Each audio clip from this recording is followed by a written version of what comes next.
Hi hello എല്ലാവർക്കും അന്നപൂർണേശ്വരി ചാനലിലേക്ക് സ്വാഗതം. ഞാൻ ഇന്ന് ഉണ്ടാക്കാൻ പോകുന്നത് സിമ്പിൾ കൂർക്ക ഫ്രൈ ആണ്. അതിന് വേണ്ട ഇൻഗ്രീഡിയൻസ് 1/2 കിലോ കൂർക്ക അതേപോലെ ചെറുതായി മുറിച്ചത്, ഉപ്പ്, 1.5 ടീസ്പൂൺ മുളക് പൊടി, 3/4 ടീസ്പൂൺ മഞ്ഞൾപ്പൊടി, 1/4 ടീസ്പൂൺ മല്ലിപ്പൊടി, കറിവേപ്പില, വെളിച്ചെണ്ണ. ഇനി നമുക്ക് പ്രിപ്പറേഷനിലേക്ക് പോകാം.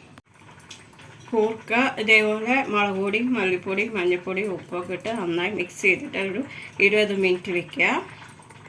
നോൺ സ്റ്റിക്ക് ചീഞ്ചട്ടിയിൽ എണ്ണ ചൂടായിട്ടുണ്ട്. നമുക്ക് ആദ്യം കറിവേപ്പില ഇടാം. ഇനി നമുക്ക് കൂർക്കയിൽ മുളക് പൊടി, മല്ലിപ്പൊടി, മഞ്ഞൾപ്പൊടി, ഉപ്പും ഇട്ട് നമ്മൾ 20 മിനിറ്റ് വെയിറ്റ് ചെയ്തത് നമുക്കിതിലേക്ക് ഇടാം.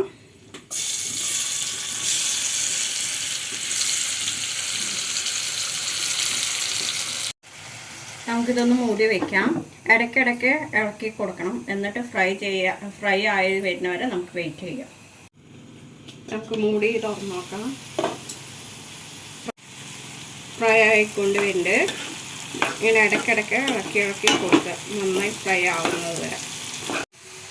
അങ്ങനെ നമ്മുടെ സിമ്പിൾ കൂർക്ക ഫ്രൈ റെഡി ആയിട്ടുണ്ട്. നമുക്ക് കുറച്ചുകൂടി കറിവേപ്പില അതിന് മേലെ ഇടാം. സിമ്പിളാണ്, ടേസ്റ്റിയാണ്. ഇഷ്ടപ്പെട്ടവർ ലൈക്ക് ചെയ്യുക, ഷെയർ ചെയ്യുക, കമൻറ്റ് ചെയ്യുക. സബ്സ്ക്രൈബ് ചെയ്യാത്തവർ സബ്സ്ക്രൈബ് ചെയ്യാൻ തൊട്ടടുത്ത ബെൽ ബട്ടൺ ഓൾ എന്നുള്ളത്. അപ്പോൾ ഞാനിടുന്ന പുതിയ വീഡിയോസ് നിങ്ങൾക്ക് നോട്ടിഫിക്കേഷനായിട്ട് വരും. എല്ലാവർക്കും ഗുഡ് ബൈ.